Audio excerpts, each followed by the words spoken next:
Un grupo de 18 exmandatarios integrantes de la organización internacional Iniciativa Democrática de España y las Américas, IDEA, rechazaron y alertaron a la vez la creación de un parlamento comunal en Venezuela, instalado el pasado martes en el Palacio Federal Legislativo por el presidente de la Asamblea Nacional, Diosdado Cabello.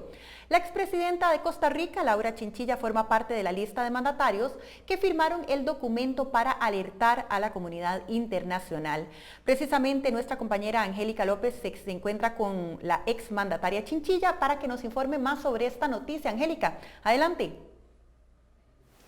Así es, compañeros, muy buenas tardes y efectivamente me encuentro en compañía de la expresidenta de Costa Rica, Laura Chinchilla, para hablar sobre este tema y no voy a hacer mucho preámbulo, doña Laura, porque más bien quiero que usted nos comente, nos explique qué es lo que están denunciando y sobre qué trata esta advertencia que hacen a la comunidad internacional. Muchísimas gracias por acompañarnos. No, con mucho gusto. Bueno, lo que ha sucedido en las últimas horas es que un grupo de expresidentes muy amplio de expresidentes tanto de España como de América Latina, hemos suscrito una carta, una más, de las que ya hemos venido suscribiendo, en este caso para alertar a la comunidad internacional, Naciones Unidas, OEA, UNASUR, Mercosur, sobre las amenazas que ya ha venido profiriendo el gobierno del presidente Maduro en Venezuela, de pretender crear una especie de parlamento popular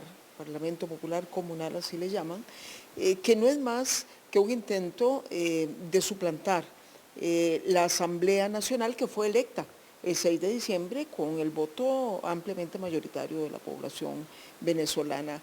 De ocurrir algo así, por supuesto que sería un golpe al órgano más representativo de la democracia en Venezuela y en cualquier país, y sería una burla a la voluntad popular que fue expresada en las urnas con tanta contundencia. De ahí que hemos creído importante hacer la advertencia para que la comunidad internacional esté atenta de lo que va a acontecer en las próximas semanas antes de que se instale la próxima Asamblea Nacional. Claro, doña Laura, ¿cómo funcionaría este parlamento ilegal? ¿Qué tipo de poder podrían tener ellos? Es decir, ¿podrían tener el mismo poder que tiene el Congreso Constitucional, que es el de la República de Venezuela?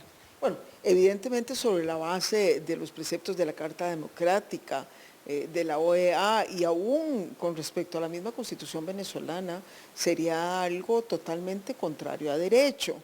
Aquí el problema es que estamos al frente de un régimen que en el pasado también de alguna manera ha ignorado instituciones básicas del Estado de Derecho. Les recuerdo que, por ejemplo, en cada ocasión en que un alcalde contrario al partido de gobierno ganaba la alcaldía respectiva, lo que el gobierno hacía era tratar de disminuir la autoridad de ese alcalde, restarle recursos y potestades y nombrar personas que en paralelo recibían esos recursos y esas potestades a través, en algunos casos, de leyes habilitantes, y con esto entonces eliminaban o disminuían o debilitaban la autoridad del funcionario electo. Ciertamente sería bastante suicida que hagan esto con respecto a una Asamblea Nacional en donde la mayoría calificada está en manos de la oposición, en donde Venezuela votó con tan alta participación, pero en todo caso hemos preferido hacer la advertencia por aquello de que de verdad quieran pasar de la retórica a los hechos. En caso de que se haga realidad este parlamento, en la teoría es ilegal o sería ilegal, ¿verdad? Pero en la práctica, en la ejecución, podrían tomar acciones que sean ejecutadas a la larga por el Poder Ejecutivo. Es decir, Nicolás Maduro podría tomarse de este Congreso ilegal para poder hacer acciones que se ejecuten en el país finalmente. Bueno, en el fondo, de querer proceder de esta manera, que sería absolutamente inconstitucional e ilegítima y bastante suicida a mi modo de ver, porque creo que el pueblo venezolano también lo tomaría con una reacción muy enojosa, pero obviamente de querer hacer algo así sería porque se estarían